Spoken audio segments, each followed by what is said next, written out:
This is the new XC40 and it could well be the car that finally makes Volvo cool. It's already done posh with the XC90 and XC60, but this smaller SUV is a bit different.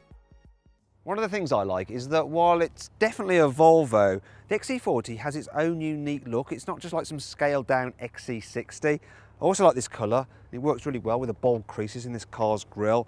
Obviously you can get contrasting body panels like the roof, the door mirrors and the alloy wheels, though I think they're going to curb pretty badly. This car's definitely jacked up quite high as well. You know, it's a proper looking SUV. It's not some overinflated hatchback like an Audi Q5. I do like the way it kicks up here, just there. It looks awesome from the outside, but it's actually terrible from the inside because it ruins the view out this side window with this big black panel here. And watch this, it creates a massive blind spot, so now you see me.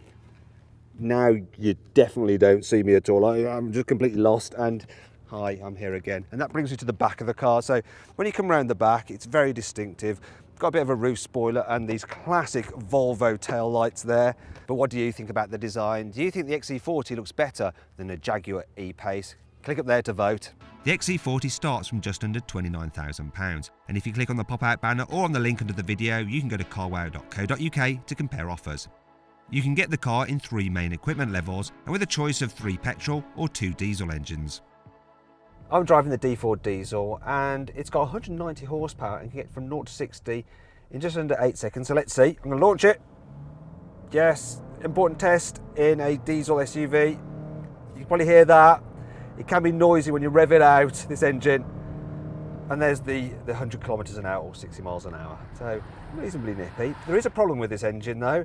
As you heard, it's a bit raucous when you rev it. Another problem with this car is the automatic gearbox you can get with it. So it's a little bit sluggish, not there, when you're trying to pull out of a junction. So it can leave you floundering if you've got the car in comfort mode, which is the mode you're most likely to be driving around in.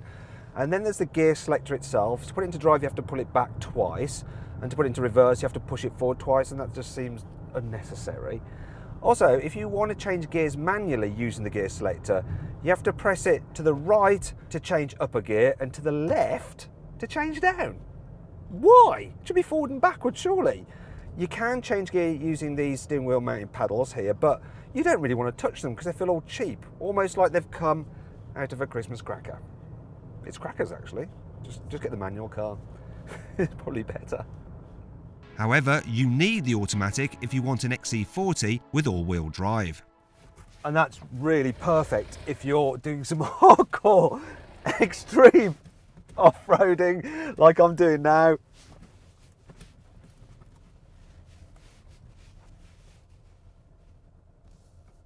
Okay, so maybe I'm just faking it. I'm not testing this car properly off-road, but then really, most owners aren't going to go any more off-road than I am right here. I think I'm going to turn around and go onto the highway again. Oh, I can never get this car into reverse. You have to double press it. It's so annoying. My brain is programmed to just have to press it once, Volvo. Don't make me reprogram my brain. It's too old for that kind of thing. Thankfully, I didn't have to reprogram my brain for the infotainment system, as it's the same as in the XC60, so it's generally pretty good, as is the rest of the technology. You can get the XC40 with pilot assist, and I'll demonstrate it now with my rather embarrassing POV camera.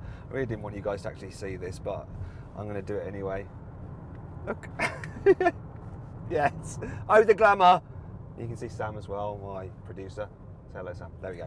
So the way it works is that you've got radar, cruise control, keep your safe distance from the car in front, and you see that green thing there? It means the car's cameras are recognising the lines in the road, and it will basically take control of the steering for you. You shouldn't actually take your hands off the wheel. The lady from Volvo is probably having kittens right now because they hate it when I do this, but it's the only way to show you that it actually works. So there you go, look, you can see it's steering, and if I carry on for too long, it's going to get cross and disengage.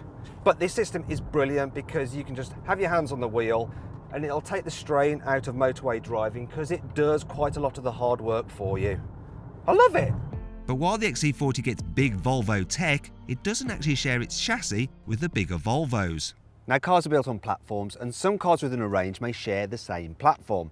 For instance, if you think about this piece of millionaire shortbread as being the XC90, if you shorten it somewhat, you then get the XC60. The trouble is, having caramel, biscuit and chocolate is quite expensive, and for a smaller car, you want something a bit cheaper. You want cheaper ingredients, such as what you get with a Kit Kat, wafer and chocolate. And this would be the XC40, and if you were to shorten this, you get the next V40. Also, Volvo's Chinese owners Geely can then use this platform themselves for their own cars. Yeah. Don't worry though, this car is 100% Volvo. It's even got a little Swedish flag on it there, just to remind you. So, the XC40 is built from cheaper stuff than the 60 and 90. But does that mean it feels cheap to drive? No, not at all actually. In fact, it's very good in a Volvo kind of way. And what I mean by that is that there is absolutely no sporty edge to it like you get with a BMW X1. But really, having a sporty tall SUV is a bit like trying to run a race in platform shoes instead of trainers. It's totally pointless. For what it's supposed to do, it does very well. So if you steer it, it'll go where you point it. When you go into a corner, it doesn't feel like it's going to topple over. It's easily good enough. And more importantly, it's very comfy. So the suspension has a nice floaty feel to it. It makes it feel like you're on air suspension, even though it's just normal springs. Then when you're cruising at speed, it's reasonably quiet. So I'd say in the driving department, it's job done. But is it job done in the interior department too?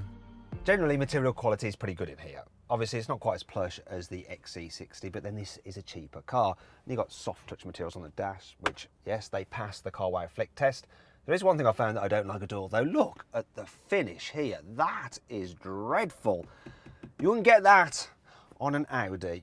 However, you wouldn't get digital driver's display as standard on an Audi either, but you do on this XC40. And there's some other nice features. I love these air vents, the way they move around. It's kind of cool. And I like what Volvo have done here with the door. So to save money, they've done it as a one-piece thing, but so it doesn't look all horrible. They've actually lined it with felt. And the flip side of doing that is that you've got some huge door bins. They're huge. Now you might be wondering, so where's the big speaker here? I can just see a little tweeter up there. Well, the main bass speaker is behind the dash and it just reverberates around the cabin. And the solution is you get that huge door bin. In fact, storage is really good in here. So you've got large space under there, some more. Could be space here, cup holders. There's a storage area here with a charging pad for a mobile phone. I've even got a little drawer under the driver's seat. There's decent storage for humans in the rear seat and for their stuff in the flexible boot, which even has a special divider with bag hooks. So then, what's my overall verdict on this car? Well, it's nicer to drive than a Mercedes GLA. It's more modern looking than an Audi Q3 and bigger than a Q2, and it's better value for money than a Jaguar E-Pace. So yeah, you could say it's a bit like shooting herring in a barrel. That's a Swedish reference, by the way. Yeah, lame.